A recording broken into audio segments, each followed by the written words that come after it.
ဇလန်းကဒီလို၏နာနိုကကြောက်တဲ့ကြောင်းကိုပြောင်းလာတာ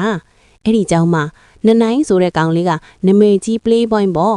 သူကဘလောက်တောင်စိတ်ဓာတ်ပုတ်တယ်လဲဆိုရင်ကျောင်းကမိန်းကလေးတွေကိုကိုဝင်ရအောင်လုပ်ပြီးရင်ငါနဲ့မဆိုင်ဘူးဆိုပြီးသူ့စိမ့်လို့ပြစ်ထားခဲ့တာဟာနာနိုကျောင်းရောက်တဲ့နေ့မှာတော့သူ့ကြောင့်ပိုက်ကြီးနေတဲ့ဖက်စတဲ့ကောင်မလေးကိုသူကလောင်ပြောင်းသလိုမျိုးကြော်ဖြတ်သွားတာ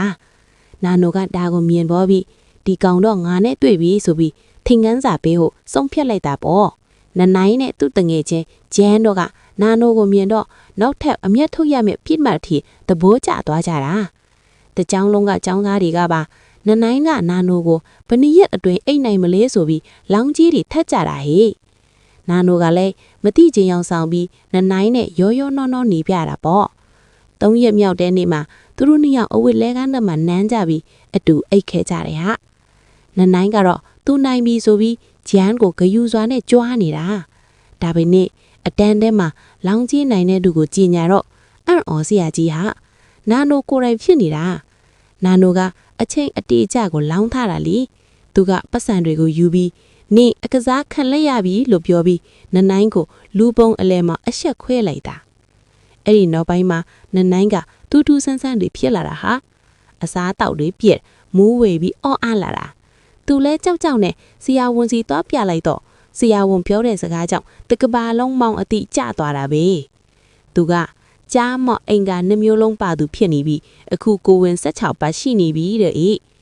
အမလေးယောက်ျားလေးပိုက်ကြီးတာဆိုတော့ကျောင်းမှာလဲဗီဒီယိုတွေပြန့်ပြီးလူတိုင်းကဝိုင်းလောင်ကြတာပေါ့သူ့အဖေကလည်းဒီသတင်းသိတော့ငါမျက်နှာအိုးမေးတုတ်တယ်ဆိုပြီးအိမ်ကနှင်းချလိုက်လို့အခန်းငယ်လေးထဲမှာတယောက်တည်းငိုနေရရှာတာနနိုင်ခမရပိုက်ကြီးနဲ့ဒုက္ခရောက်နေတော့မှသူ့အရင်ကပြစ်ထားခဲ့တဲ့ဖက်ကိုသွားတောင်းပန်ရတာဟိသူ့ဘိုက်ထဲကကလေးကိုဓာတ်နဲ့ထိုးတက်ဖို့အထိကြိုးစားခဲ့ပြီးမြဲ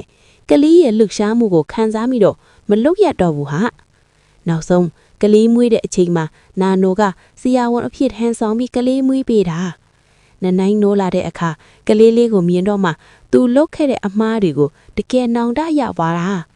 ပိုစန်းတာကနနိုင်စီမှာနှုတ်ရည်တွေထွက်လာပြီးကလေးကိုနိုးတိုက်ရတာတဲ့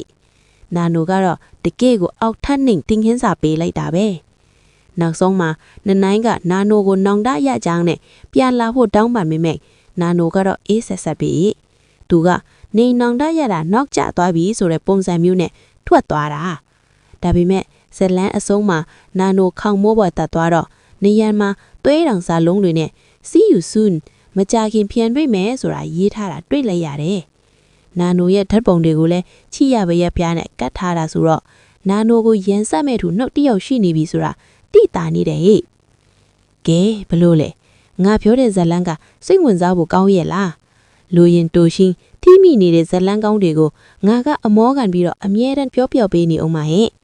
နင်တို့စိတ်ဝင်စားတယ်ဆိုရင်ငါ့ကို follow လုပ်ပြီးစောင့်ကြည့်နေကြနော်